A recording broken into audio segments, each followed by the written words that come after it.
All right, mamas, we're going to try to encourage you with this one. August is National Breastfeeding Month, and this week specifically marks World Breastfeeding Week. And the goal is to emphasize, we have a couple mics open here, which is why you're hearing the kitchen cooking up some food. But we're going to talk about the food that you naturally make for your baby and to show some support for the women in the community that are breastfeeding. So we have Kimberly, Benedict, lactation consultant from Touro, who joins us now. Thanks so much for being here. Thank you for having me. Absolutely. So talk about just a lot of moms out there, if you're starting your journey for the first time, it can be exhausting to stick with it.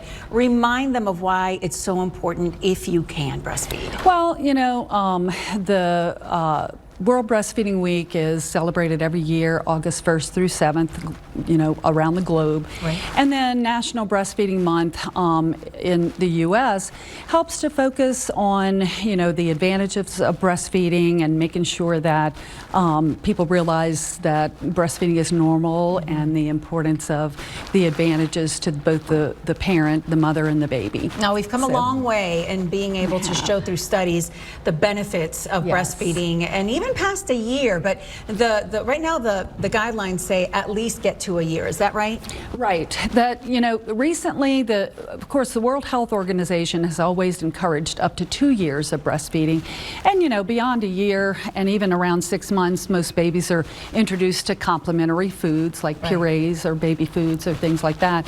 And the American Academy of Pediatrics has recently aligned with the World Health Organization to encourage up to 2 years of breastfeeding as well. That's a big deal. Kimberly, talk about what the actual medical benefits are behind something that we just know is natural. Yes.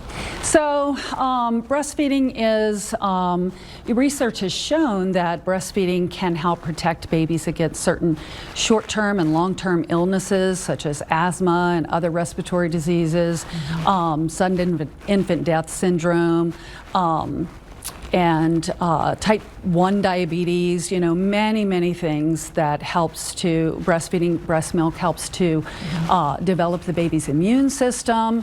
It's ever changing. The composition of the milk changes daily and throughout the day to meet the needs of that growing and developing baby. So that's probably the most interesting and mind-blowing part of it.